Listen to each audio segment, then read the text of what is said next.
안녕하세요. 메가북스 한국사능력검정시험 수험생 여러분들 만나서 반갑습니다. 저는 엠베스트 한국사 강사 한유진입니다. 우리 수험생 여러분들 만나서 정말 반갑고요. 자, 오늘 저희가 한국사능력검정시험 초급 39회 기출문제 해설 강의로 만나게 되었습니다. 다음 회차 시험 준비하시면서 문제들 다들 풀어보셨을 것 같은데요. 이번 39회차 시험은 역시 좀 쉬운 편에 해당하는 시험이었습니다. 합격률도 76.1%로 지난 회차보다 소폭 향상된 그런 경향을 보이고 있습니다. 오늘도 한 문제 한 문제 자세하고 꼼꼼하게 문제 풀어드릴 테니까요. 강의 들으면서 많은 도움 받아보시길 바라겠습니다. 그럼 1번 문제부터 시작해 보도록 할게요. 자, 1번 문제부터 풀어보도록 하겠습니다. 가에 들어갈 유물로 옳은 것을 고르라는 문제인데요. 구석기 시대의 흔적을 찾아서 라고 나와 있습니다. 유적 및 유물 사진을 보니 연천 전곡리 유적지가 나와 있어요. 구석기 시대 대표적인 유적지라고 볼 수 있겠죠. 들어갈 구석기 시대 유물 찾아보도록 하겠습니다. 첫 번째 갈돌과 갈판이 나와 있네요. 이것은 신석기 시대의 유물인 거 알고 계시죠? 곡식을 잘게 부수거나 가루로 만들 때 사용했던 도구가 되겠고요. 주먹도끼는 구석기 시대의 만능 도구였습니다. 정답은 2번이 되겠네요. 빗살무늬 톡이 신석기 시대의 유물이 되겠죠. 곡식을 저장하거나 음식을 조리할 때 사용했던 도구고요. 비파형 동검은 청동기 시대의 동검이 되겠습니다. 정답은 2번이 되겠네요. 다음 문제 풀어보도록 하겠습니다. 가에 들어갈 내용으로 옳은 것을 고르라는 문제입니다. 광개토대왕이 나와 있고요. 광개토대왕의 나라는 고구려, 그 다음에 광개토대왕의 시기에 연호는 영락이라는 연호를 썼다라는 거, 또 광개토대왕의 업적은 한강 이북 지역을 차지했다라는 것이 나와 있습니다. 그거 말고도 광개토대왕의 업적 무엇이 더 있을지 골라보라는 것이에요. 그렇죠. 한강 이북 지역을 차지한 것은 광개토대왕이고 한강 이남, 즉 남한강 유역까지 차지한 인물은 그의 아들 장수왕이었습니다. 그걸 좀 구분해 두시고 광개토대왕의 업적, 어떤 업적들이 더 있는지 한번 찾아보도록 할게요. 대가열을 정복했던 건 광개토대왕이 아니라 신라 전성기왕 진흥왕 때 일이 되겠고요. 버프왕 때는 금광가야를, 그 다음에 진흥왕 때 대가야를 정복했다라는 거 알아주시고요. 츠구기를 제작했던 건 조선 세종 때가 되겠습니다. 노비 출신 과학자였던 장영실을 고용해서 이 장영실이 츠구기를 제작하게 되는 것이죠. 또 도읍을 평양으로 옮긴 왕은 그의 아들, 광개토대왕의 아들 장수왕이 되겠고요. 남진 정책을 펼치기 위해서 도읍을 평양으로 옮기게 되죠. 그 다음에 신라에 침입한 외를 격퇴했다. 정답은 4번이 되겠네요. 신라 내무랑 시기에 신라 내물왕 시기에 외구의 침입이 있었습니다. 그래서 내무랑이 광개토대왕에게, 고구려 광개토대왕에게 도움 요청을 하게 되죠. 그래서 광개토대왕이 기병과 보병 5만의 군사를 보내어서 외구를 격퇴하게 됩니다. 외를 격퇴하게 된다라는 거. 이것을 증명해주는 유물, 유적 어떤 것들이 있을까요? 그에 대한 기록이 광개토대왕 능비에 적혀 있고요. 그리고 호명 그릇을 통해서도 확인해 볼 수 있다라는 걸 알아두시면 되겠네요. 다음 3번 문제입니다. 다음 건국 이야기가 전해지는 나라에 대한 설명으로 옳은 것을 고르라는 문제예요. 어느 날 한 촌장이 나정이라는 우물가에서 무릎을 꿇고 있는 흰 말과 자줏빛 알을 발견하였어요 라고 나와 있습니다. 이 촌장이 이것을 발견하였는데 말은 하늘로 올라가 버리고 알만 남게 되었습니다. 알을 건드려 보았더니 여기에서 사내아이가 태어나게 되었는데 그의 이름을 무엇이라 하였다? 박혁거세라고 이름을 붙이게 되죠. 박은 이 알이 꼭 박 모양 같다라고 해서 둥근 박 모양 같다 그래서 박이라는 성씨를 붙이고요. 혁거세는 세상을 밝게 환하게 비춘다라는 그런 의미로 혁거세라는 이름을 붙여주었다라는 거. 이 박혁거세가 건국한 나라 바로 신라가 되겠죠. 신라. 그럼 신라에 대한 설명으로 옳은 거 골라보라는 거예요. 화백회의가 있었다. 정답 1번이 되겠네요. 화백회의. 신라의 귀족 회의였죠. 이 화백 회의는 만장일치제가 있었다라는 거, 만장일치제로 운영이 되었다라는 그런 특징이 있었습니다. 알아두시고, 그다음에 지방에 22담로를 두었던 나라는 어디입니까? 바로 백제 무령왕 시기였죠. 백제 무령왕. 백제 무령왕 시기에 지방의 주요 요지에 22담로를 설치하고 왕족을 파견해서 지방 통제를 강화하려고 했다라는 거 기억하시고요. 우리나라 최초의 국가는 고조선이 되겠습니다. 그 다음에 동맹이라는 제천 행사를 열었던 나라는 어디인가요? 바로 고구려가 되겠죠. 고구려가 10월에 동맹이라는 제천 행사가 있었다는 거. 부여, 고구려, 옥저, 동해, 삼안의 제천 행사를 물어보는 문제 거의 매번 빠지지 않고 나오고 있어요. 제천 행사 좀 잘 정리해 두시길 바라겠고요. 다음 문제 풀어보도록 하겠습니다. 가에 들어갈 문화유산으로 옳지 않은 것을 고르라는 문제입니다. 고구려 사람들이 남긴 그림을 통해서 당시의 생활 모습을 알 수 있습니다. 라고 나와 있어요. 그럼 고구려 사람들이 남긴 그림이 아닌 것을 찾아주면 되겠네요. 첫 번째 무용도가 나와 있습니다. 무용도, 그 다음에 수렵도 모두 무용총에서, 고구려의 무덤이죠. 무용총에서 발견이 된 그림입니다. 벽화죠. 그래서 무용도에서는 당시 고구려인들의 의복을 좀 알 수 있다라는 특징이 있고요. 수렵도는 고구려인의 그런 상무적인 기질, 수렵하고 있는 모습이니까 그런 것들을 확인해 볼 수 있다라는 거 알 수 있고요. 그 다음에 접객도, 이것은 고구려의 각저총에 그려진 그림입니다. 여기 있는 벽화인데 이 각저총에는 접객도도 있고요. 그리고 시험에도 좀 자주 출제가 되는데 씨름도가 있어요. 씨름도. 외국인하고 씨름하고 있는 모습이 담긴 씨름도도 있죠. 그래서 접객도, 씨름도, 이것은 각저총에 그려진 벽화이다라는 거 알아두시면 되겠네요. 모두 다 고구려의 벽화가 되겠습니다.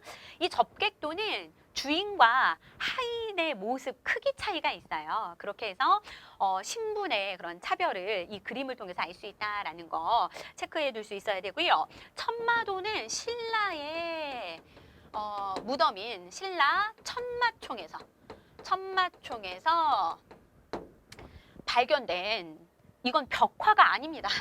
벽화가 아니고 장리예요. 벽화가 아니고 이것은 말의 배가리개라고 생각하시면 돼요. 장리입니다. 장리. 말 탈 때 흙이 이렇게 튀지 않도록 안장 밑에 까는 거예요. 그게 장리입니다. 흔히들 천마도를 벽화라고 생각해서 이게 틀리는 경우가 많은데 이것은 절대 벽화가 아니고 장리이다라는 걸 기억해 두시면 되겠네요. 정답은 4번이 되겠네요. 고구려 벽화가 아닌 거, 신라 천마도가 되겠습니다. 그 다음에 밑줄근 문화유산으로 옳은 거 골라보라는 문제예요. 이 불국사 3층 석탑을 보수하는 과정에서 불국사 3층 석탑이 나와 있죠. 이것은 우리가 석가탑이라고 알고 있는 그 탑입니다. 불국사 3층 석탑. 이것을 보수하는 과정에서 귀중한 문화유산이 여기서 발견이 되었다는 거예요. 이 문화유산은 우리나라 목판 인쇄술에 뛰어난 수준을 보여주고 있어요. 라고 나와 있습니다. 무엇이 발견되었나요? 이것을 보수하는 과정에서 무구정강 대다란이경이 발견이 되었죠. 정답은 4번이고 이것이 이제 세계에서 현존하는 것 중에 가장 오래된 목판 인쇄물이다라는 걸 알아두시면 되겠습니다. 이것은 두루마기 불경이에요. 불경인데 실제로 보면 그렇게 크지 않습니다. 한 이 정도 되는데 이게 쭉 두루마리로 이렇게 말려 있죠. 불경이 이 불국사 3층 석탑 탑신부에서 발견이 되었다라는 거 기억하시고 삼국유사는 언제 쓰여진 겁니까? 고려 시대죠. 이것은 통일신라 시대인 거고 이건 통신 시대인 거고 이것은 고려 시대 때 원간섭기 때 충렬왕 시기입니다. 충렬왕 시기에 누가 썼어요? 이련 스님이 쓴 책이죠. 이련. 그 다음에 왕후천축국전인 이거 통일신라 시대 해초 스님이 쓴 책이 되겠습니다. 해초 스님이 쓴 거고 어디를 다녀온 다음에 쓴 거예요? 인도와 그 다음에 중앙아시아를 순례하고 온 다음에 쓴 것이고 지금은 프랑스 국립도서관에 보관 중입니다. 그 다음에 직지심체요절 이것도 고려시대에 만들어진 것이고요. 이것은 현재 존재하는 금속알자본 중에서 가장 오래된 것이죠. 우리가 좀 구분해야 될 건 뭐냐. 현재 존재하는 것 중에서 세계에서 가장 오래된 목판 인쇄물은 무구정광 대다란이경이라고 얘기했습니다. 그리고 현재 존재하는 것 중에 현존하는 세계에서 가장 오래된 활판으로 만든 금속 활자본은 직지심체 요절이다라는 걸 알아주시면 되겠네요. 이것은 그 가치를 인정받아서 유네스코 세계 문화유산이 아니라 기록유산이죠. 이건 기록물이니까 유네스코 세계 기록유산에 등재가 되었다라는 것도 알아두시고요. 청주 흥덕사에서 간행이 되었다라는 거, 지금은 프랑스 국립도서관에 보관 중이다라는 것까지 알아두시면 되겠네요. 다음 문제 풀어보도록 하겠습니다. 다음 인물카드 주인공의 업적으로 옳은 것을 고르라는 문제입니다. 활을 잘 쏘는 사람이란 뜻으로 활보라 불렸대요. 원래 이름은 궁복이었습니다. 궁복. 이 궁이 이제 활을 쏜다라는 의미죠. 활을 잘 쏘는 복이 있는 사람이라는 건데 활보라고 불렸고요. 당나라에 건너가서 장수로 활약했던 인물이고 해상무역을 주도했던 인물이에요. 누구입니까? 사진만 봐도 그림만 봐도 알 수 있습니다. 그림만 봐도 장보고, 해상왕 장보고라는 거 알 수 있죠. 장보고. 그러면 장보고의 업적 골라볼게요. 청해진을 설치하였다. 완도에 청해진을 설치해서 해상무역을 주도하고 또 해적들을 소탕하는 역할을 했던 인물이 장보고가 되겠죠. 정답은 1번. 외에 칠지도를 보냈던 왕은 그 7개 가지가 달린 검이죠. 이거 근초고왕 시기로 추정될 수 있습니다. 근초고왕. 백제 근초고왕 시기, 이 시기로 이제 보여지고요. 그다음에 삼국사기를 저술한 인물은 고려 김부식이 되겠습니다. 그 다음에 북한산 순수비를 세웠던 인물은 진흥왕이 되겠죠. 신라 진흥왕. 전성기왕, 단양 적성비와 4개의 순수비를 세웠다라는 거 알아주시면 되겠네요. 다음 넘어가 보도록 하겠습니다. 다음 역사 만화 장면을 볼 수 있는 전투로 옳은 것을 골라보래요. 관창, 너는 죽기에 너무 어리다. 어서 돌아가거라 라고 얘기하고 있어요. 계백, 그대는 나를 모욕하지 말고 어서 배워라 라고 얘기하고 있습니다. 계백과 관창의 대화예요. 이걸 통해서 우리는 이게 지금 삼국을 통일하는 그 과정에서 일어난 일이구나 라는 걸 유추해 볼 수 있을 겁니다. 삼국의 통일 과정 간단하게 한번 써볼게요. 뭐가 있었습니까? 가장 먼저 나당연합이 결성이 되었죠. 나당연합이 결성이 되어서 백제를 멸망시키고 그 다음에 고구려를 멸망시키고 그 다음에 나당전쟁이 있었습니다. 그 다음에 신라가 삼국을 통일하게 된다라는 거. 삼국 통일이 완성되었다라는 이 순서를 좀 기억하셔야 되고요. 순서 묻는 문제도 잘 출제가 됩니다. 그러면 이 대화는 이 시기 중에 언제 있었던 일일까요? 백제가 멸망당하기 전에 백제와 나당연합군의 전투가 있었습니다. 그게 바로 황산벌 전투가 되겠죠. 황산벌 전투에서 계백의 5천의 군대와 백제의 계백장군, 계백의 5천의 군대와 그 다음에 신라 김유신의 5만의 군대가 싸우게 되는데요. 처음에는 이 계백의 군대가 훨씬 이제 잘 싸우게 됩니다. 그런데 이 관창이나 그 다음에 또 반굴 이런 그 화랑들이죠. 화랑들, 어린 화랑들이 이제 자기가 한번 나서보겠다라고 해서 이렇게 적진에 온 거예요. 찾아온 거죠. 근데 계백 장군이 보니까 너무 어린 소년이기에 그냥 그를 돌려보냈습니다. 그런데 또 다시 온 거예요. 또 다시 와가지고 내가 너의 목을 베어가겠다라고 하고 온 거죠. 이제 그때는 그냥 돌려보내지 않고 목을 베어서 말에 묶어서, 말 한 장에 묶어서 이제 신라 진영으로 돌려보내게 되는 겁니다. 그러자 처음에는 백제가 좀 우세했는데 신라가 어린 화랑들의 그런 죽음을 보고 사기가 막 진작이 되어서 결국에는 이제 신라가 승리를 하게 된다라는 그 내용을 좀 알아주시면 되겠네요. 백제 멸망 시기, 이 백제가 멸망되기 전에 있었던 전투, 황산벌 전투가 되겠고요. 여기에서 백제가 패하게 되면서 백제가 멸망당하게 되는 것입니다. 기벌포 전투하고 매소성 전투는요, 나당 전쟁이에요. 나당전쟁 여기 나와 있죠. 나당연합군이 고구려를 멸망시킨 후에 당나라가 한반도 전체를 차지하고 싶은 그런 야욕이 생기게 되죠. 욕심이 생기게 되자 당나라하고 신라하고 전쟁이 일어나게 됩니다. 그 두 번의 전투가 기벌포 전투, 매소성 전투였다라는 거 알아두시고 그 다음에 삼국을 통일하게 됩니다. 신라가. 안시성 전투는 무엇일까요? 안시성 전투는 고구려하고 그 다음에 당나라의 싸움입니다. 이것도 순서 배열하는 문제가 좀 잘 출제가 되는데요. 바로 이 전이에요. 나당연합 이전에 그 전에를 써보면 우리 살수대첩, 안시성 전투 이거 들어봤을 겁니다. 살수대첩이 먼저 있었죠. 살수대첩. 이것은 고구려하고 수나라의 중국 수나라의 전투였고요. 을지문덕의 활약이 있었다는 거 알아두시고 그 다음에 안시성 전투가 있습니다. 수나라가 멸망한 후에 고구려하고 이제 당나라하고 수나라가 멸망한 뒤에 당나라가 세워졌는데 당나라가 고구려를 또 침입하게 된 사건이었죠. 그래서 안시성 전투에서 당나라를 물리칠 수 있었다라는 거. 성주와 성민이 힘을 합쳐서 당군을 물리칠 수 있었죠. 그래서 정답은 4번이고 다음 문제와 이게 연결이 돼요. 8번 문제 같이 이어서 풀어볼게요. 가에 들어갈 인물로 옳은 것을 골라보라는 문제입니다. 땡땡 장군이 이끄는 고구려군은 살수에서 수나라 군대와 싸워서 큰 승리를 거두었습니다. 라고 나와 있어요. 살수에서 수나라 군대하고 싸웠던 거 살수대첩 얘기하고 있는 것입니다. 살수대첩에서 크게 활약했던 장군은 누구인가요? 바로 을지문덕 장군이 되겠죠. 정답은 4번.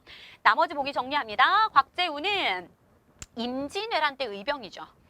임진왜란 때 의병장으로 활약했던 인물이고 주로 붉은 옷을 입고 싸웠기 때문에 홍위 장군이라는 별명이 있었습니다.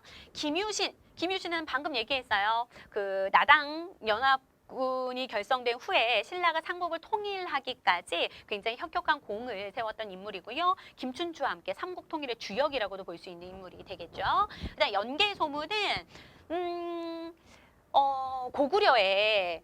고구려에서 영유왕을 죽이고 보장왕을 왕으로 앉히는 그런 정변을 일으키게 됩니다. 그 정변을 일으킨 후에 자기가 대망리제가 되어서 이런 권력을 장악하게 되죠. 그러자 이 연개소문의 정변을 계기로 당나라가 고구려를 침입해 오는 거예요. 그러니까 이 사이에 연개소문의 정변이 있다라고 생각하시면 될 것 같아요. 연개소문의 정변. 연개소문의 정변을 구실 삼아서 당나라가 고구려를 침입하게 된다라는 거 알아두시면 되겠네요. 다음 문제, 9번 문제 살펴보도록 하겠습니다. 가에 들어갈 사찰로 옳은 것을 골라보래요.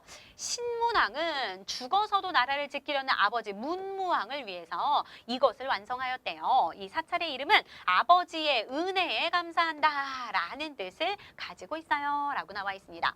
이 문무왕 어떤 왕인가요? 방금 이미 지웠는데 신라가 삼국 통일을 할 수 있게 되었다라고 얘기했어요. 그 삼국 통일을 완성시킨 왕이 바로 이 문무왕입니다. 삼국 통일을 완성시킨 왕이죠.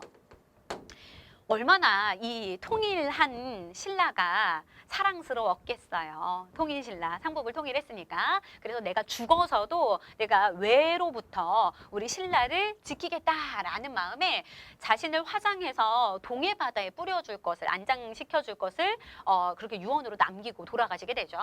그러자 그렇게 하게 되고 이 문무왕 때부터 가문사라는 절을 세우게 됐는데요.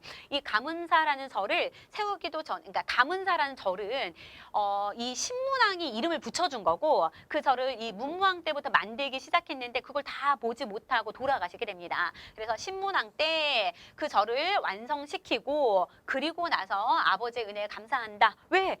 죽어서도 내가 바다의 용이 되어서 외를 무찔러 주겠다라고 얘기했으니까 그래서 그 은혜에 감사한다라는 뜻으로 가문사라고 이름을 붙이게 되는 거예요. 정답은 1번이 되겠습니다. 그 다음에 금산사를 볼게요. 금산사는 전북 김제에 있는 절입니다. 신검이 아버지 견훤을 유폐시켰던 그 절이죠. 근데 법주사는 팔상전으로 유명합니다. 법주사 팔상전, 조선시대에 그런 5층 목탑이라고 생각하시면 될 것 같아요. 그 다음에 해인사는 팔만대장경판이 여기에 보관이 되어 있는 절이죠. 해인사 팔만대장경 기억하시면 되겠네요. 다음 10번 문제입니다. 밑줄근 나라에 대한 설명으로 옳지 않은 것을 골라보래요. 자기소개 부탁드립니다. 라고 하니까 고구려 장수였던 나는 당나라에 저항하던 고구려 유민 등을 이끌고 동모산 기슭에서 나라를 세웠습니다. 라고 나와 있어요. 고구려 장수였대요. 고구려 유민을 이끌고 나라를 세웠대요. 누굽니까? 발해를 세운 대조영이 되겠죠? 그럼 대조영에 대한 설명 골라볼게요. 아니네요. 나라에 대한 설명이니까 발해에 대한 설명으로 옳지 않은 거 골라주면 되겠네요. 화랑도라는 단체가 있었다. 이거 신라가 되겠고요. 청소년 수련 단체가 되겠죠. 거란의 침입으로 멸망하였다. 발해 맞고요. 전성기에 해동성국이라고 이름 불렸다. 9세기 선왕 때 바다 동쪽의 융성한 국가라는 뜻으로 이제 당나라가 해동성국이라고 이렇게 부르게 되었다라는 걸 기억하시고, 그 다음에 상경을 도읍으로 삼기도 했다. 상경. 그 여러 도읍지가 있었지만 상경이 굉장히 주요 수도였다라는 것도 알아주시면 되겠네요. 정답은 1번이 되겠습니다. 이어서 다음 문제 풀어보도록 하겠습니다. 자, 이제 11번 문제 풀어보도록 하겠습니다. 학생들이 공통으로 이야기하고 있는 지역을 지도에서 옳게 찾은 것을 묻고 있는 문제인데요. 정몽주가 피살된 선주교가 있어. 선주교 개성에 있지요. 그 다음에 송상의 활동 근거지였어. 송상은 송악을 근거지로 활동했던 상인을 얘기하는데요. 개성이 고려시대에는 개경이라고 이름 불렸고 개경 전에는 이름이 송악이었습니다. 그래서 송악을 근거로 활동하는 상인 송상의 근거지 바로 개성이 되겠고요. 그다음 남북이 협력해서 만든 공단이 있어. 이거 뭡니까? 개성공단 얘기하는 거잖아요. 정답은 개성이 되겠습니다. 12번 문제예요. 가에 들어갈 세시풍속으로 옳은 것을 고르라는 문제인데요. 음력 3월 3일입니다. 봄철쯤이 되겠죠. 이날 강남 갔던 제비가 돌아온다고 한다. 진달래 꽃을 넣은 화전을 만들어 먹기도 한대요. 바로 음력 3월 3일 삼진날의 세시풍속이 되겠네요. 단오는 음력 5월 5일이죠. 이 단오 때에는 창포물에 머리 감고 또 그네 뛰기도 하고 하는 그런 세시풍속이 있고요. 한식은 양력으로 4월 5일이나 6일경을 얘기하는 겁니다. 양력 4월 5일, 6일 식목일 근처예요. 이 시기에는 한식 차가운 음식을 먹는다라는 겁니다. 그러니까 음식을 가열하지 않고 차가운 음식을 먹는 시기 한식이고요. 또 이 시기에 조상들에게 이제 성묘를 하기도 하죠. 한 해 농사가 잘 되게 해주세요라는 것을 이제 담는 의미로 성묘를 하기도 한다라는 거 기억하시고, 한가위는 음력 8월 15일입니다. 추석이에요. 이때는 조상들에게 차례도 지내고 성묘도 하고 송편을 주로 빚어 먹는다라는 거 알아두시면 되겠네요. 13번 문제입니다. 밑줄근 2섬으로 옳은 것을 고르라는 문제인데요. 대한제국 칙령 제41호를 지금 반포하고 있습니다. 이분은 누구일까요? 바로 고종 황제가 되겠습니다. 무엇을 통해서? 대한제국이라는 표현을 통해서 이제 고종이 황제로서 거듭났다라는 것을 알 수 있을 텐데요. 대한제국 칙령 제41호에는 무슨 내용을 담고 있냐? 울릉도를 울도군으로 승격시키고 울릉도를 울도군으로 승격을 시켰대요. 그리고 이 울도군의 군수가 이 섬까지 관리하도록 하라라는 내용이 이 대한제국 칙령 제41호에 담겨 있다라는 거예요. 울릉도를 울도군, 그리고 이 울도군의 군수가 이 섬까지 관할한다. 독도를 얘기하고 있는 거죠. 정답은 1번이 되겠고, 완도, 강화도, 거제도 나와 있는데 완도는 그나마 좀 나올 수 있는 지명으로 관련된 사건이 장보고가 청해진을 설치한 곳이 완도예요. 그리고 강화도는 역사에서 정말 중요한 장소죠. 그래서 뭐 병인양요, 신미양요뿐만 아니라 강화도 조약 많은 일들이 있었던 곳이 강화도가 되겠고요. 거제도는 그렇게 막 이렇게 중요하게 다루는 그런 파트는 아니니까, 그런 섬은 아니니까 그냥 넘어가도록 하겠습니다. 가에 들어갈 인물로 옳은 것을 골라보래요. 여기는 우리나라에서 처음으로 목화를 재배한 곳이에요. 목화 씨는 이 사람이 원나라로부터 가져왔어요 라고 얘기하고 있습니다. 누가 들여왔나요? 목화 씨는 문익점, 우리 잘 알고 있죠? 정답은 3번. 이 목화 씨를 가져와서 재배를 해서, 목화를 재배해서 겨울에도 따뜻하게 솜이불 또 솜옷을 만들어 입을 수 있게 하였다라는 그 내용까지 좀 기억하시면 좋겠고요. 그 다음에 김부식 삼국 사기를 쓴 사람이죠. 삼국사기. 현존하는 역사서 중에 가장 오래된 역사서가 되겠고요. 그 다음에 김윤우. 김윤우는 몽골이 쳐들어왔을 때 몽골 2차 침입 때 처인성 전투에서 몽골의 적장 살리타를 사살했던 그런 승장이 되겠습니다. 그 다음 최무선. 화포를 발명해서 왜구를 격퇴했죠. 무슨 대첩에서? 진포 대첩에서. 그거 기억하시면 되겠습니다. 15번 문제 갈게요. 가에 들어갈 내용으로 적절한 것을 골라보래요. 오늘 배운 고려 말의 상황을 한번 말해볼까요? 홍건적이 침입했어요. 고려 말의 상황이 굉장히 안으로는 시끄럽고 밖으로도 혼란스러운 상황이었는데요. 밖으로는 외부에서 위쪽에서는 홍건적이, 아래쪽에서는 왜구가 쳐들어오고 있었던 상황입니다. 홍건적과 왜구의 침입이 있었고 이것들을 신흥 무인 세력, 이성계, 최영과 같은 신흥 무인 세력이 격퇴했다라는 것도 좀 알아주시면 좋아요. 그 신흥 무인 세력들이 나중에 이제 조선을 또 건국하게 되죠. 조선 건국 세력이 되는 거죠. 누가 있습니까? 이성계 기억하면 되겠습니다. 또 이 시기에 신진사 대부가 활동하였어요 라고 나와 있는데 신진사대부 고려 말에 성장했던 세력입니다. 성리학을 주로 공부하는 학자들이었어요. 과거 시험을 통해서 관리로 진출했던 그런 학자들을 얘기하는 거죠. 신진사대부 기억하시고 이 신진사대부와 앞에서 얘기했던 그 신흥 무인 세력이 연합해서 조선을 건국한다라는 것도 기억하시고 그거 외에도 고려 말의 상황 어떤 것이 있는지 찾아보도록 할게요. 척화비를 세웠어요. 이것은 다른 나라들하고 서양과 통상수교하지 않겠다라는 의지를 담은 흥선대원군의 통상수교 거부 의지가 담긴 비석이었죠. 척화비. 흥선대원권이 아니라 군이죠. 흥선대원군. 그 다음에 균역법을 시행했던 시기는 영조 때가 되겠습니다. 영조 시기에 군포를 1년에 2필씩 내게 했었는데 그것을 한 필로 줄여줬던 제도가 균역법이 되겠고요. 장용령을 설치했던 시기는 정조 시기가 되겠네요. 정조 때 설치한 국왕 친위부대라고 보시면 되겠습니다. 위화도 회군이 일어났어요. 위화도 회군 하면 누굴 기억해야 돼요? 이성계를 기억해야 되는데 이성계가 요동정벌에 나서게 되죠. 그러니까 우왕과 최영이 요동정벌을 단행하게 됩니다. 그래서 이성계와 조민수가 가는데 사불가론을 주장하면서 이것은 우리가 가서 승리할 수 없는 싸움이다라고 해서 위화도, 압록강 하구의 위화도에서 군대를 돌려서 회군했다라는 거예요. 군대를 돌려서 정치적, 군사적 실권을 장악하고 이후에 이제 조선을 건국하게 된다라는 걸 알아두시면 되겠습니다. 정답은 4번이 되겠네요. 고려 말 위화도 회군으로 이제 조선이 건국되는 거니까 고려 말의 상황이 맞겠죠?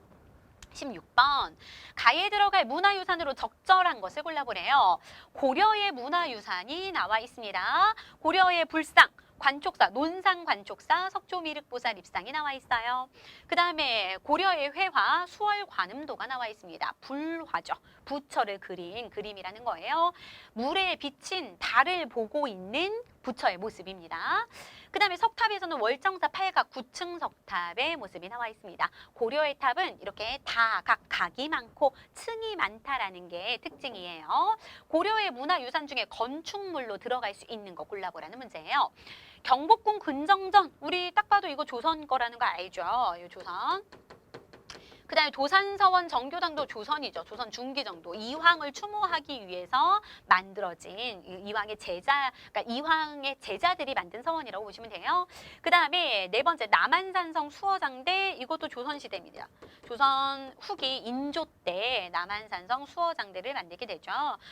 여기에서 이제 훑어보는 거예요. 그래서 그 적들을 감시하고 그 다음에 정찰하기 위해서 만든 건물이다라는 거, 남한산성에 만들어진 건물이다라는 거 기억하시면 되겠네요. 부석사 무량수전이 정답이 되겠습니다. 고려시대 때 지어진 목조 건축물 중에 하나죠. 부석사 무량수전, 또 봉정사 극락전, 수덕사 대웅전, 이 세 가지는 기억하셔야 돼요. 고려시대 대표적인 건축물로 주심포 양식이라는 거, 주심포 양식이라는 거, 배흘림 기둥이 있다라는 거 또 기억해 두시면 되겠네요. 주심포는 공포 하나에 기둥 하나, 공포 하나에 기둥 하나. 이것이 바로 주심포 양식이죠. 네, 17번 문제입니다. 가에 들어갈 제도로 옳은 것을 골라보래요. 땡땡땡의 실시라고 나와 있는데 광종 때 실시가 된 제도래요. 짐은 한림학사의 쌍기의 건의를 받아들여서 시험을 통해서 관리를 뽑기로 결정하였노라. 시험을 통해서 관리를 뽑는데요. 무슨 제도입니까? 쌍기의 건의로 시험을 통해서 관리를 선발하는 제도가 광종 때 실시되었습니다. 그것은 바로 과거제가 되겠죠. 제술과 명경과 등으로 나뉘어서 실시하니 능력에 따라서 선택해서 볼 수 있기를 바란다라고 나와 있어요. 제술과는 주로 이제 글짓기 같은 거 보는 거군요. 명경과는 유교 경전의 이해 능력을 테스트하는 것이었습니다. 골품제는 신라시대 신분제가 되겠죠. 엄격한 신분제. 그다음 양천제는 조선시대 신분제예요. 양인과 천민으로 나뉘었던 제도고. 그다음 음서제는 왕실의 왕족과 또 공신의 후손들 그리고 5품 이상의 고위 관리들의 후손들에게 시험 없이 이제 관직에 진출할 수 있게 해줬던 그런 제도가 음서제가 되겠습니다. 18번 문제. 선생님이 질문에 대한 학생의 대답으로 옳은 것을 골라보래요. 고려시대 별무반에 대해서 말해볼까요? 라고 나와 있습니다. 별무반 하면 누굴 떠올려야 되나요? 윤관. 윤관이 여진을 정벌하기 위해서 만든 특수부대다라는 거 알아두셔야 되는데요. 정답부터 체크합니다. 정답 4번에 있어요. 윤관의 건의로 조직이 되었고요. 이 별무반은 여진을 정벌하기 위해서 만든 특수부대다라는 거 기억하시고 신기군, 그 다음에 신보군, 항마군을 편성했습니다. 항마군으로 구성이 되어 있어요. 신기군은 기병, 그 다음에 신보군은 보병, 항마군은 승려 병사들, 승병으로 구성이 되어 있습니다. 근데 신기군 중심의 부대예요. 왜냐하면 여진족들이 다 기병 중심이니까 그에 맞서려면 우리도 기병 중심의 부대를 편성해야 됩니다. 라고 해서 신기군 기병 중심의 부대를 편성한 것입니다. 그래서 여진을 정벌하고 한 후에 동북 구성을 쌓기도 하죠. 구성을 축조하기도 한다라는 거. 그런데 이제 여진의 요청으로 결국엔 이걸 반환하게 된다라는 것까지도 알아두시면 되겠습니다. 정답은 4번. 나머지 보기 정리합니다. 대마도를 정벌하였어요. 대마도 정벌 누굽니까? 고려 말에 박위 있었고요. 조선시대 때 이종무, 조선 세종 때 이종무 기억하시면 되겠고요. 조총을 다루는 부대도 있었어요. 이거는 조선시대에 임진왜란 이후에 중앙군이 이제 개편이 되는데 훈련도감이라는 중앙군이 생깁니다. 훈련도감은 직업군인들로 구성이 되었고요. 삼수병제예요. 삼수병제인데요. 포수, 살수, 그 다음에 사수로 구성이 되어 있습니다. 포수는 포 쏘는 사람들, 포 쏘고 조총을 다루는 부대. 그 다음에 살수는 칼이나 창으로 싸웠던 부대. 그 다음에 사수는 활 쏘는 부대. 그렇게 이제 개편을 하는데요. 이 직업군인들, 훈련도감, 여기 중에서 이제 포수를 얘기하고 있는 거겠죠. 그 다음에 배중손을 중심으로 몽골에 저항하였어요. 삼별초, 고려시대 삼별초를 얘기하고 있는 것입니다. 정답은 4번. 19번 문제 볼게요. 다음 가상대화가 이루어졌던 지역으로 적절한 것을 골라보래요. 예성강 하구에 있는 고려의 무역항이래요. 예성강 하구, 개경하고 가까운 곳이죠. 그래서 이 예성강 하구에 있는 고려시대 국제무역항 경난도 얘기하고 있는 거죠. 아라비아 상인들과도 교류했고요. 그 다음에 송나라 상인들하고도 교류를 했던 곳이었습니다. 군산지는 주로 일제시대 때 일본이 우리나라에서 쌀을 수탈해 갔던 곳이 이제 군산항을 통해서였어요. 그리고 당항성은 삼국시대 때 중국과 교류하기 위해서 지금의 화성 지역입니다. 그래서 거기 지역을 누가 차지하느냐가 굉장히 관건이었죠. 삼국 고구려 백제 신라 중에서. 그 다음에 제물포는 오늘날 인천입니다. 다음 20번 문제. 가에 들어갈 왕으로 옳은 것을 골라보래요. 이 그림은 이 사람이 그린 것으로 전해진대요. 천산대렵도가 나와 있습니다. 이 천산대렵도 누가 그린 것인가요? 바로 공민왕이 그린 것이죠. 그는 고려의 왕으로 쌍성총관부를 수복하는 등 반원 정책을 펼쳤습니다. 몽골이 우리나라 천령 이북 땅을 다스리기 위해서 쌍성총관부라는 관부를 설치했어요. 그런데 이것을 쳐서 쌍성총관부를 공격해서 그 천령 이북의 영토를 우리가 수복하게 되는 거죠. 되찾게 되는 거죠. 그러면서 반원, 원나라에 반대하는 자주개혁 정책을 펼친 왕이 공민왕이 되겠습니다. 성왕은 백제를 중흥시키려고 노력했던 왕이었죠. 뭐 남부여라는 국호를 바꾸기도 하고 남부여라고 국호를 바꾸기도 하고 또 사비로 천도하기도 하면서 백제를 중흥시키려고 노력했던 왕, 진흥왕은 신라 전성기왕, 그다음 근초고왕은 백제 전성기왕 각각의 업적 기억해 두시면 되겠습니다. 이어서 다음 문제 풀어보도록 하겠습니다. 자, 이제 21번 문제 풀어보도록 하겠습니다. 가에 들어갈 내용으로 옳은 것을 고르라는 문제인데요. 이것은 무엇이지? 라고 묻자. 이것은 호패야. 호패는 조선시대에 무엇인가요? 호패는 조선시대에 발급한 신분 증명패입니다. 16세 이상의 남자에게 주었던 신분 증명패죠. 오늘날 주민등록증과 같은 건데요. 찾아볼게요. 2번에 있네요. 16세 이상의 남자에게 발급했던 신분증이야. 여기서 좀 기억해야 될 건 뭐냐? 이것은 모든 남자에게 지급했던 패라는 것이에요. 그냥 양인 남자에게만 지급한 것이 아니라 모든 남자에게 지급한 신분증명패이다라는 거 알아두시고요.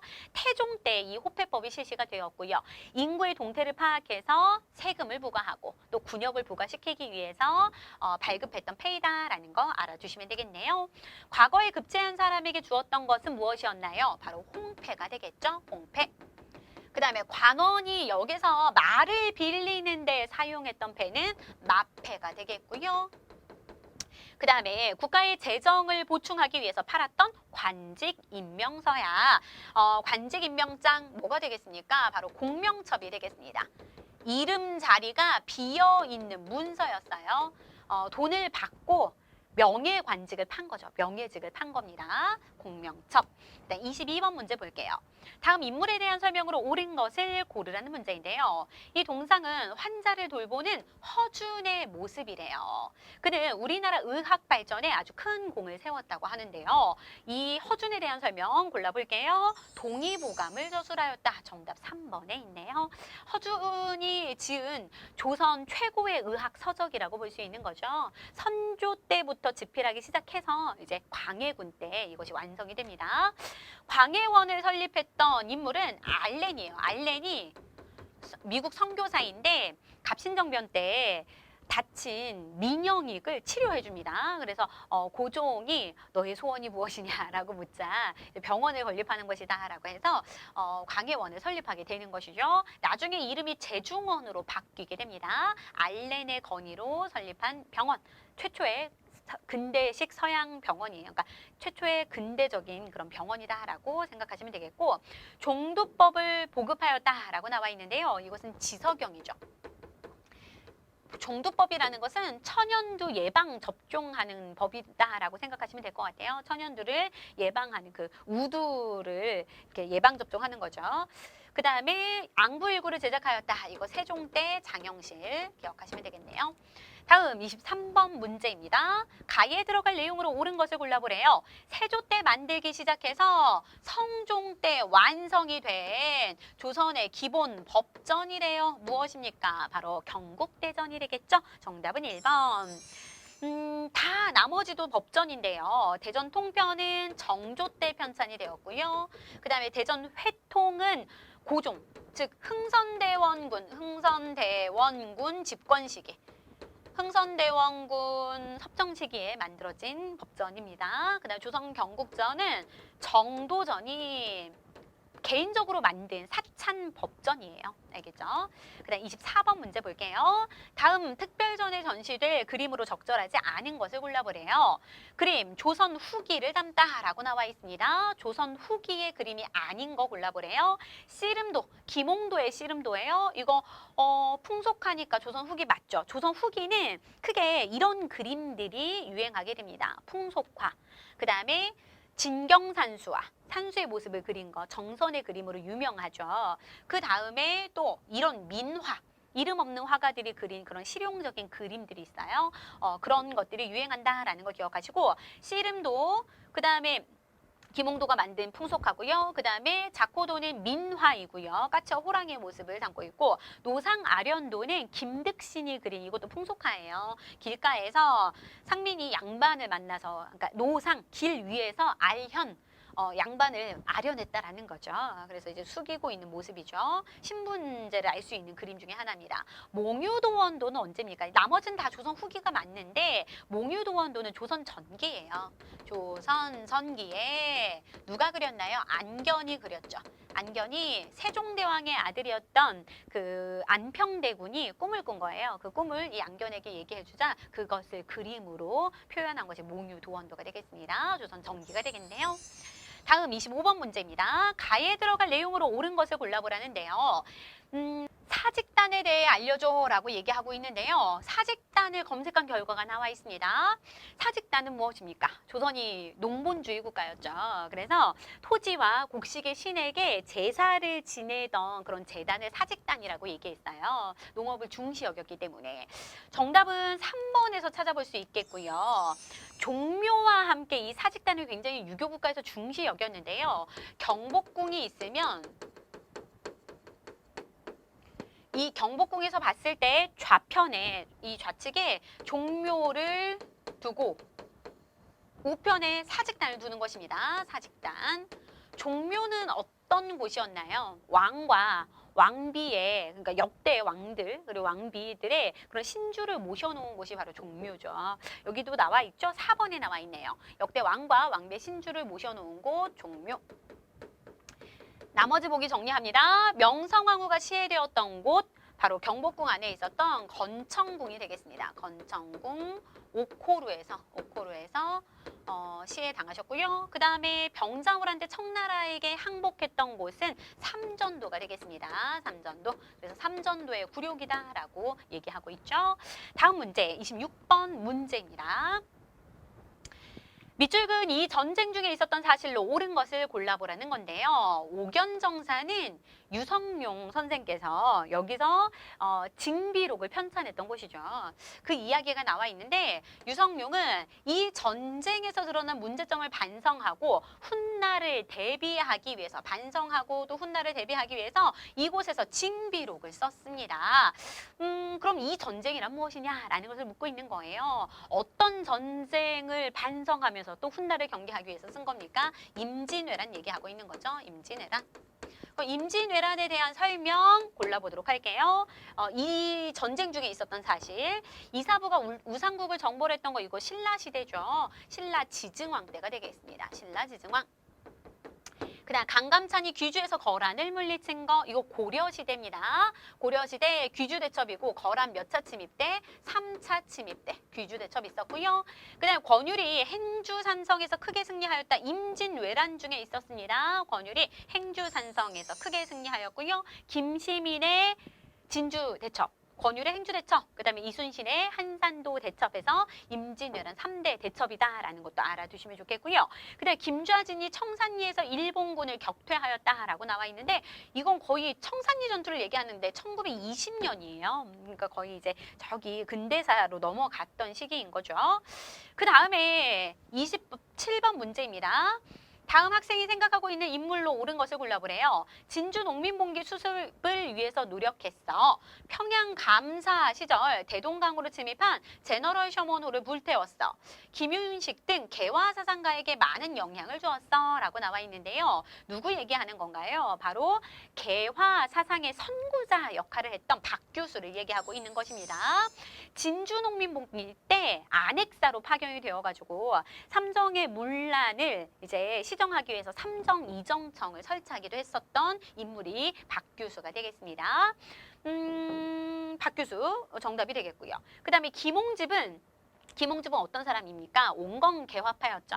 그래서 수신사로 갔다 오면서 2차 수신사로 갔다 오면서 조선책략을 들고 와서 유포시키기도 했던 인물이고 또 어떻게 활약하기도 했나요? 갑오개혁 때 이 김홍집 주도로 군국기무처가 만들어지고 또 갑오개혁을 추진했던 인물도 김홍집이 되겠습니다.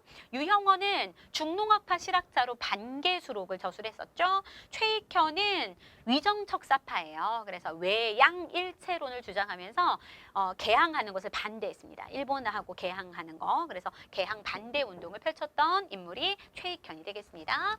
다음 28번 문제예요.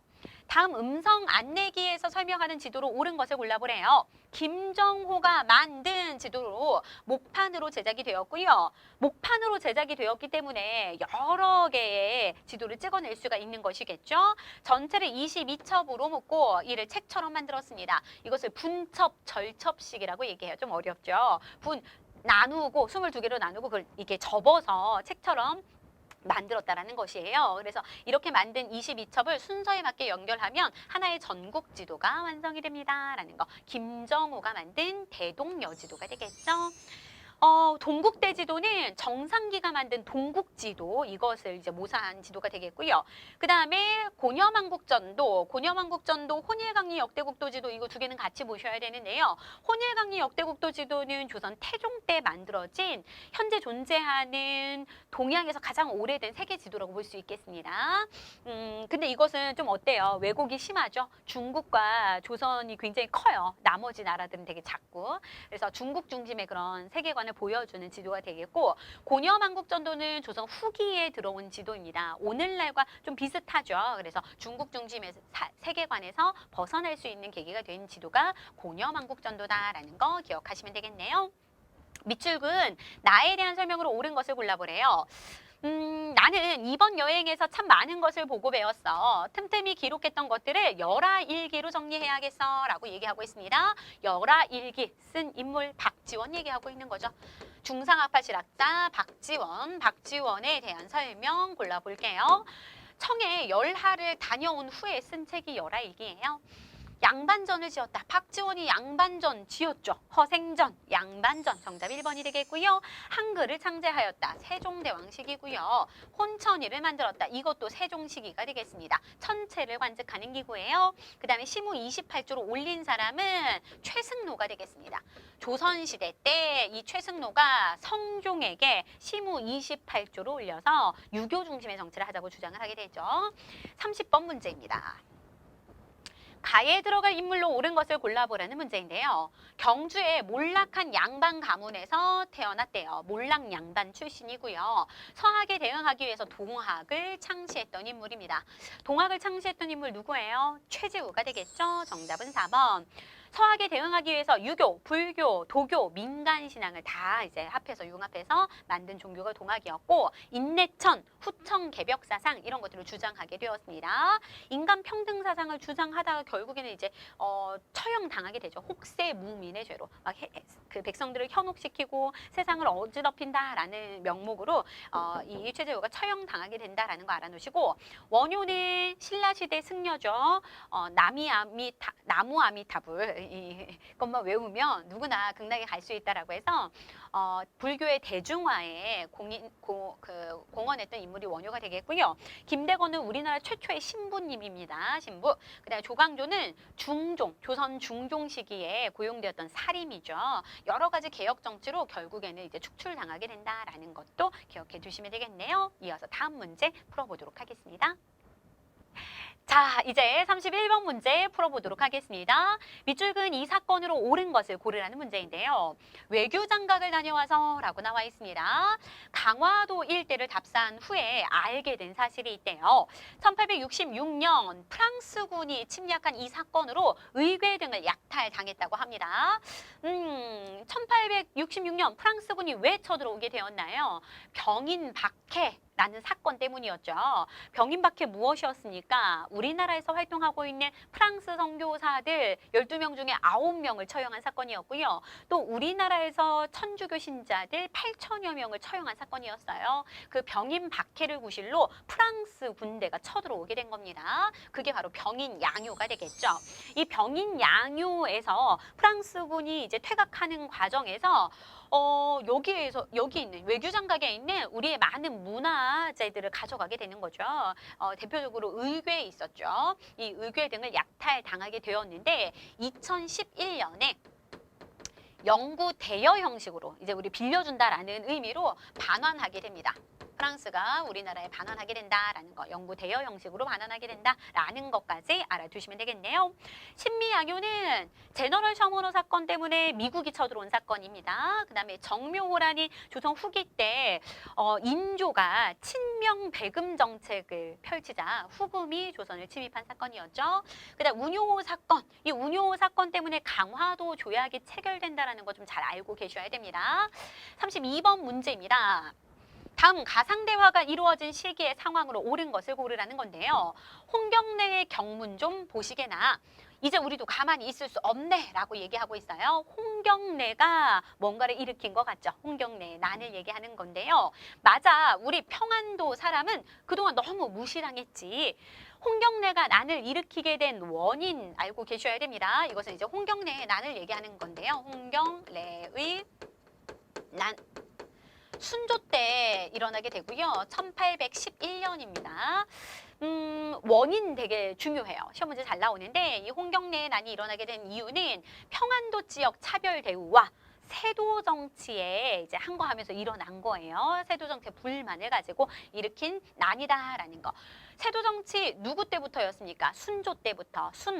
헌, 철 시기였죠. 순조, 헌종, 철종 3대에 걸쳐서 60여 년 동안 왕실과 혼인 관계에 있는 그런 외척 가문들, 풍양조씨, 안동김씨 이런 가문들이 권력을 독점했던 그런 시기가 세도 정치 시기였죠. 그러면 이 시기의 상황 한번 찾아볼게요. 세도 정치가 전개가 되었다. 정답 3번이 되겠고요. 천태종이 창시되었다. 이것은 누가? 고려시대 의천이 교종을 중심으로 무엇을 통합하려는 움직임을 보였습니까? 선종을 통합하려는 움직임을 보였죠. 그렇게 해서 만들어진 게 천태종이었고요. 교정도감이 설치되었다라고 나왔는데 이것은 최씨무신 정권. 최씨무신 정권의 최고 집권 기구예요. 최충원 때부터 이제 최씨무신 정권이 시작이 되는데 이때 최고 기구가 교정도감이다라는 거 알아두시고요. 그 다음에 원종과 애노의 난이 일어났다라는 거 이건 통일신라 말입니다. 신라 하대 때의 일이 되겠죠. 33번 문제 볼게요. 다음 인물이 주도하여 일으킨 사건으로 옳은 것을 골라보래요. 나는 박영효 등과 함께 우정총국 개국 축하연을 기회로 거사를 감행했어 라고 얘기하고 있습니다. 박영효 급진개화파 인물이죠. 역시 이것을 같이 추진했다라는 것을 보아서 급진개화파 인물입니다. 우정총국 개국 축하연을 기회로 거사를 일으켰다라는 거 무엇입니까? 바로 갑신정변이죠. 이 인물은 급진개화파의 대표적인 인물 김옥균이 되겠습니다. 김옥균. 새로운 정치를 꿈꾸었지만 청나라 군대가 개입하게 되면서 청군의 진압으로 3일 만에 실패하고 말았지. 그래서 이것을 3.1천하라고 얘기하죠. 1884년에 있었던 갑신정변이 되겠습니다. 갑오개혁은 1894년에 일어난 정치, 사회, 경제 분야에 걸친 대대적인 그런 근대적 개혁이 되겠고요. 이모군란은 1882년에 일어난 신식군대와 구식군대 그 차별 대우 때문에 구식군대가 난을 일으킨 것이었죠. 그 다음에 아관파천은 1895년에 을미사변이 있었고요. 그 다음에 1896년에 고종이 그 일본의 위협을 피하기 위해서 러시아 공사관으로 파천, 처소로 옮긴 사건이었습니다. 다음 문제 볼게요. 다음 가상 다큐멘터리에서 볼 수 있는 장면으로 적절하지 않은 것을 골라보래요. 조선 근대 문물을 만나다 라고 나와 있는데요. 1876년 개항 이후 1876년이면 이거 강화도 조약이죠. 강화도 조약으로 개항한 이후에 서양에서 처음으로 들여온 근대 문물을 기자가 취재하여서 소개한대요. 그에 해당하지 않는 거 한번 골라볼게요. 신학문을 배우러 배제학당으로 오세요. 이거 개항 시기에 아펜젤러 선교사가 세운 학교가 되겠습니다. 그 개신교 선교사들이 세운 학교. 그 다음에 제중원에 오니 서양인 의사에게 치료를 받는구나. 우리 앞에서 광해원 나왔었죠. 이 광해원의 이름이 제중원으로 바뀌게 된다라고 얘기했습니다. 최초의 그런 서양식 근대 병원이다라는 거, 근대식 병원이다라는 거 기억하시고요. 알렌의 건의로 이게 설립이 되었다라는 것도 기억하세요. 경복궁에 전등이 켜지니 밤이 낮과 같구나라고 얘기하고 있습니다. 전등, 전화, 전차 이런 것들이 다 들어왔던 시기가 개항 이후 시점이라는 거 알아두시고요. 정답은 2번인데 거중기를 사용하니 수원화성의 공사 비용이 줄어들겠네. 수원화성 언제 지어진 겁니까? 조선 후기 정조 시기에 정약용이 거중기를 발명해서 이것을 고안해가지고 이 수원화성을 만들게 된 거죠. 정답은 2번이 되겠습니다. 35번 문제입니다. 다음 탐구 주제에 대한 모둠별 발표 제목으로 적절하지 않은 것을 골라보래요. 일제강점기의 경제침탈이라고 나와 있는데요. 토지조사 사업을 실시했다. 이거 1910년대 경제침탈이라고 볼 수 있겠죠. 표면적인 목적은 토지 조사를 해서 근대적 이제 토지 소유권을 확립하겠다라는 것이었어요. 그런데 실질적인 목적은 무엇이었습니까? 기간을 정해주고 이 기간 안에 토지 신고를 하지 않으면 토지를 다 뭐 하겠다? 몰수하겠다라는 것이었죠. 그래서 합법적으로 토지를 강탈하기 위해서 토지 조사 사업을 실시했다라고 얘기했습니다. 그렇게 해서 신고되지 않은 토지는 조선 총독부가 몰수해서 어디에다 넘겼어요? 바로 이 동양척시 주식회사에 넘겼습니다. 그래서 이 동양척시 주식회사에서 그 조선의 땅을 일본인들에게 아주 싼 값에, 헐값에 넘기게 되죠. 그래서 우리나라 땅의 주인, 지주가 누가 되는 거예요? 일본인이 대다수의 지주가 되는 것이고 대다수의 우리나라 농민들은 소장농으로 그 밑에 들어가서 일하게 된다라고 얘기했습니다. 1910년대 토지 수탈이었고요. 그다음에 산미증식계획은 1920년대였습니다. 일본에서 쌀 부족 문제가 심해지자 우리나라에서 쌀 생산을 증산시켜서 일본으로 수탈 가져가게끔 했었던 그 정책이에요. 그래서 산미증식계획 20년대고 20년대 경제 침탈 정책이 이것이었다라는 걸 좀 중요하게 좀 알아두셔야 되고요.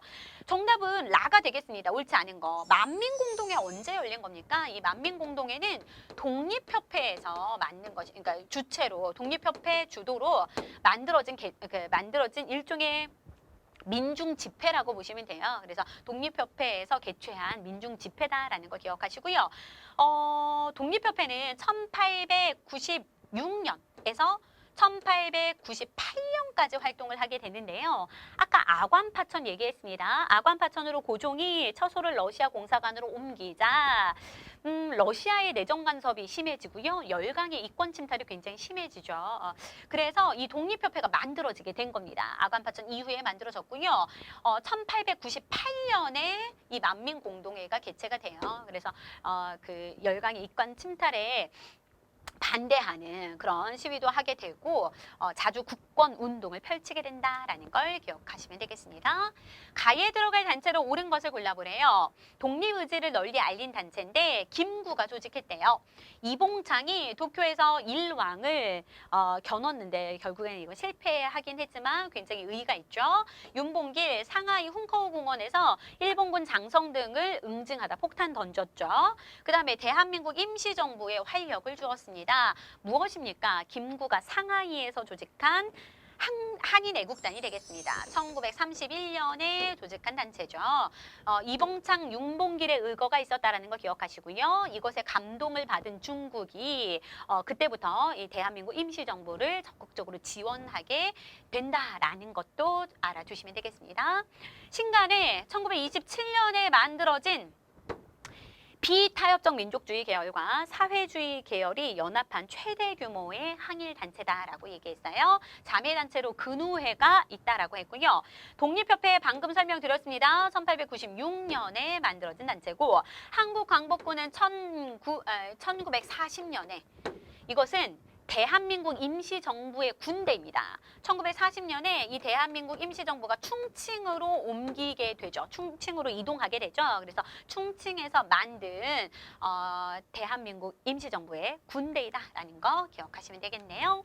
38번 문제입니다. 가에서 달을 일어난 순서대로 옳게 나열해보래요. 6.25 전쟁에 관련된 전개 과정 물어보고 있는 건데요. 북한군의 남침이 시작이 되었습니다. 1950년이죠. 6월 25일에 북한군의 남침으로 이 6.25 전쟁이 발발하게 됩니다. 그 다음 어떻게 됐나요? 이 흐름 전개 과정을 아셔야 되는데 북한이 남침을 했어요. 우리 쭉 밀렸습니다. 그래서 낙동강 방어선을 구축하게 되죠. 그래서 낙동강 방어선을 구축하고 있었고 후퇴했죠. 낙동강 근처로 이제 후퇴를 하게 되고 이남으로 후퇴를 하게 되고 그다음에 이제 유엔군이 파병이 되어가지고 쭉 밀고 올라갑니다. 인천 상륙작전으로 올라갈 수 있었다라는 거. 그래서 인천 상륙작전 나오죠. 이게 9월 15일이에요. 50년 9월 15일 9.15 인천 상륙작전으로 쭉 밀고 올라가는데 아까 북한군의 남침으로 3일 만에 서울을 빼앗겼거든요. 그것을 다시 되찾게 됩니다. 그래서 그것을 9.28 서울 수복이라고 하는데요. 9월 28일 날 거의 한 3달 만에 우리의 수도 서울을 되찾게 되는 거예요. 그리고 쭉 올라가고 압록강 유역까지 쭉 진격하게 되죠. 그런데 누가 참전하게 됩니까? 중국군이 참전하게 되면서 다시 우리는 후퇴를 하게 됩니다. 1.4 후퇴를 기억하시면 되겠고 그러다가 38도선 부근에서 치열하게 왔다 갔다 공방을 하다가 1953년 7월 27일에 휴전협정을 하게 된다. 순서대로 하면 다 가나 순서가 되겠네요. 이 6.25 전개 과정 시험 문제 많이 출제가 되니까 전체적인 스토리를 좀 기억해 두시면 좋을 것 같아요. 38번 문제입니다. 다음 상황이 나타난 시기에 볼 수 있는 모습으로 적절하지 않은 거 골라보래요. 일본식 성명으로 바꾸지 않으면 입학할 수 없습니다. 이거 뭐죠? 창씨개명이죠. 창씨개명. 이제 우리의 성과 이름까지 빼앗는구나. 창씨개명 얘기하는 거고요.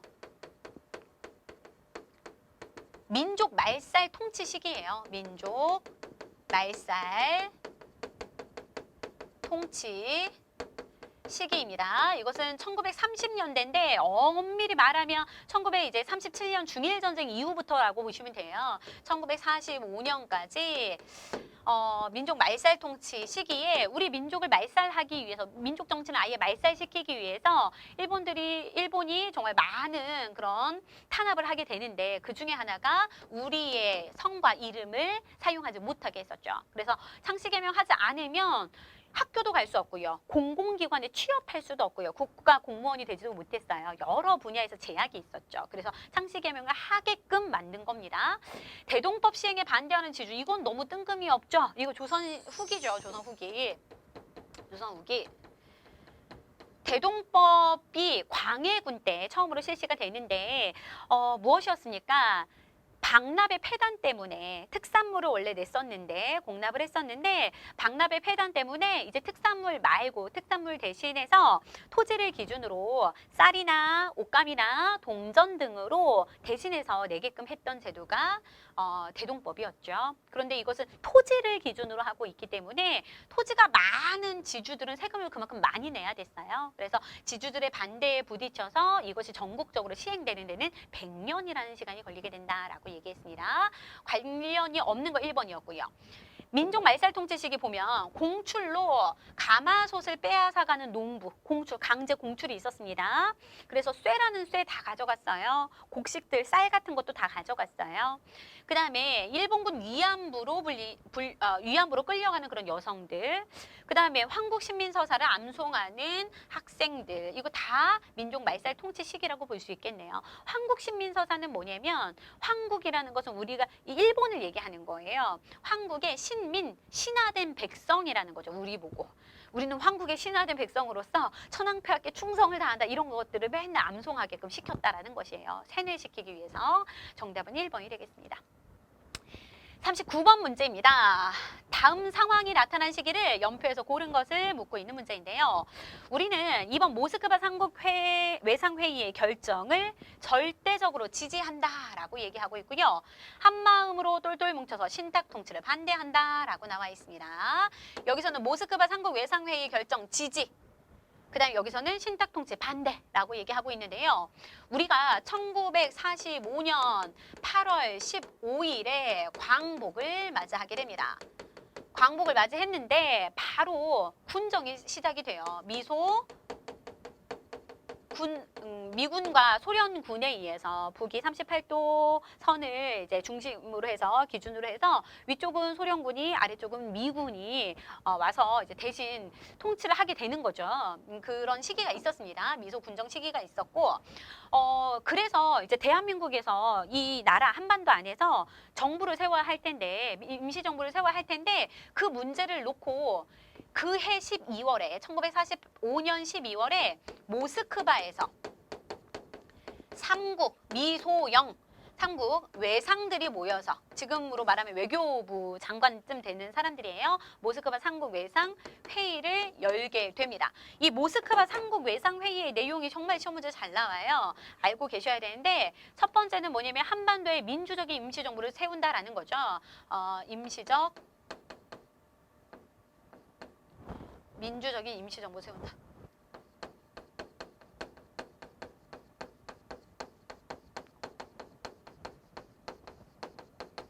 그 다음에 두 번째가 무엇이었습니까? 미소공동위원회. 정부를 수립하기 위해서 미소공동위원회를 개최한다라는 거.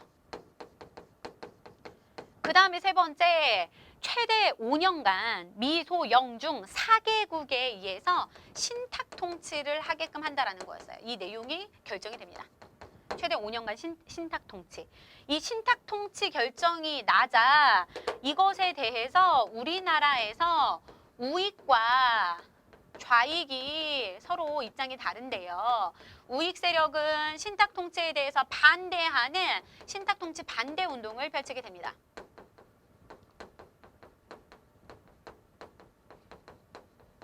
근데 좌익은 처음에는 신탁 통치에 반대하다가 나중에는 입장을 선회하게 돼요. 그러니까 바꾸게 됩니다. 어떻게 바꾸게 되냐? 이 모스크바 삼국 외상 회의의 결정을 뭐 한다라는 거예요? 지지하는 걸로. 이 회의의 내용을 뭐 하는 걸로? 지지하는 걸로. 이거 찬성한다. 이것을 지지한다. 라는 것으로 입장을 선회하게 된다라는 거. 그래서 이 우익과 좌익 세력 간의 갈등이 굉장히 고조가 되죠. 갑니다. 그걸 얘기하는 거예요. 그걸 지금 담은 자료가 되겠습니다. 볼게요. 그럼 그 시기를 묻고 있는 거예요. 8.15 광복 1945년 이후가 되겠죠. 그해 12월에 열렸으니까. 그래서 그 뒤까지 정답은 다가 되겠네요. 그 다음에 40번 문제입니다. 가에 들어갈 내용으로 옳은 것을 고르라는 문제인데요. 평화 통일을 위한 남북의 노력이라고 나와 있습니다. 1980년대 남북 이산가족 최초 고향 방문이라고 나와 있습니다. 전두환 시기죠. 전두환 대통령 시기. 1985년 시기였고요. 그다음 1990년대 남북 기본 합의서가 채택된 거 이거 노태우 대통령 시기가 되겠습니다. 이건 1991년. 2000년대에는 어떤 일이 있었는지 골라보라는 거예요. 남북조절위원회를 설치하고 7.4남북 공동성명을 발표한 거. 이거는 둘 다 박정희 정부 시기입니다. 박정희. 이거는 1972년 시기가 되겠고요. 그 다음에 남북한 국제연합 동시가입. 이거 노태우 정부 시기입니다. 노태우. 1991년. 2차 남북 정상회담이 개최된 거 이게 바로 2000년대죠. 1차 남북 정상회담은 언제였습니까? 2000년 6월 15일 6.15 남북 공동선언 들어보셨죠? 김대중 대통령. 2차 남북 정상회담이 개최된 건 2007년에 노무현 대통령 시기입니다. 노무현 대통령. 2007년 일이 되겠네요. 3차 남북 정상회담도 최근에 개최가 되었죠. 그래서 4.27 그 정상회담이 있었다라는 것도 이제 나중에는 시험 문제에 출제가 되겠네요. 나중에. 네, 여기까지 오늘 모든 문제를 풀어봤습니다. 네, 여기까지 해서 39회 한국사능력검정시험 초급 문제를 다 풀어봤는데요. 문제를 풀어보시니 어떠신가요? 문제의 난이도가 굉장히 쉽다라는 거 체감하셨을 겁니다.